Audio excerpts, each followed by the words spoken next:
Hi Nanay Goret, happy birthday po. Kami po yung masaya-masaya dito dahil nagsaselebrate po kayo ng inyong milestone. Napaka galing po ni na Father Rico sa paghahanda niya. Ilang ginawa na ganyan.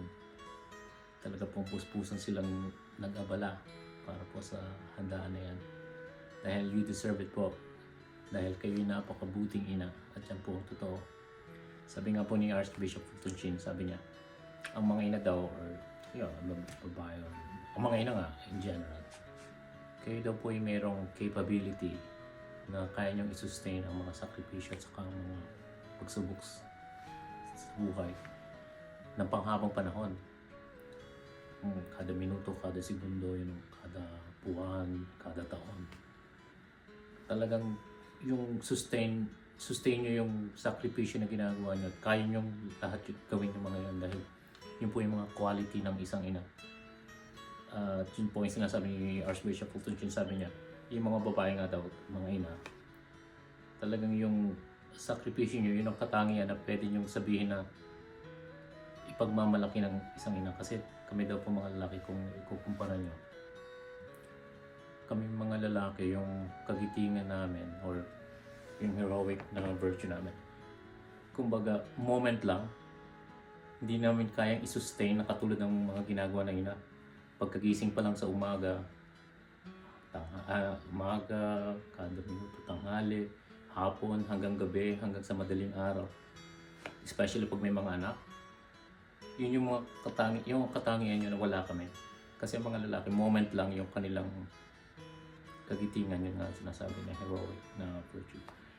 Yung bang parang pagpanahon lang ng may gera, doon lang pumapasok yung kumbaga sa term na sa Tagalog, silakbo ng damdamin or passion ng mga lalaki sa virtue ng kagitingan or sa gera, panahon ng sakuna.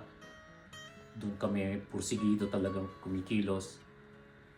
Pag may nag-iinuman tapos may nagkagulo, may nagkakasuntukan yan, away, doon pumapasok yung kagitingan ng lalaki na tutulong or hahawat or ayusin yung gulo na yun.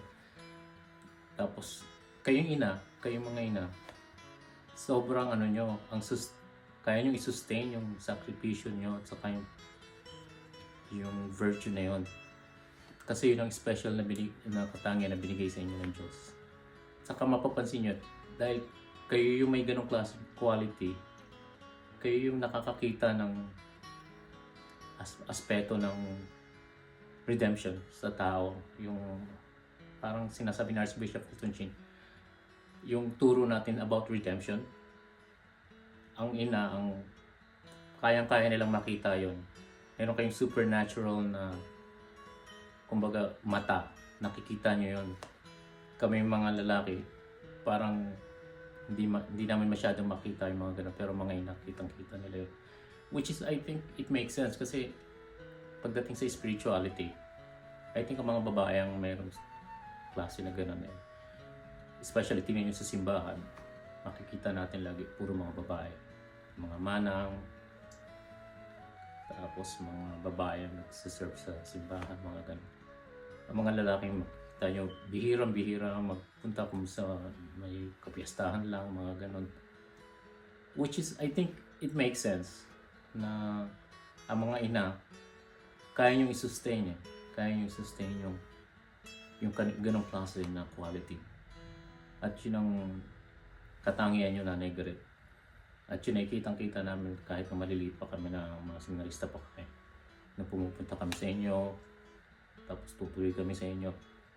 Yung pag-aaruga nyo sa amin, talagang yung sakripisyo nyo na kayo magluluto, kayo gagawa naman, kayo mga seminarista, enjoy lang na mag-i-stay sa inyo hanggang pagtulog namin, hanggang kinabukasan. Pampered nyo kami. At yun ang mga memories na hindi ko malilimutan sa mga pagtulog nyo sa amin, sa pagmamahal nyo sa amin. So ngayong kaarawan nyo, binabati ko kayo ng ligayang kaarawan at saka sana pagpalain pa kayo lalo ng Panginoon. I love you, Nanay Goret. Bye-bye.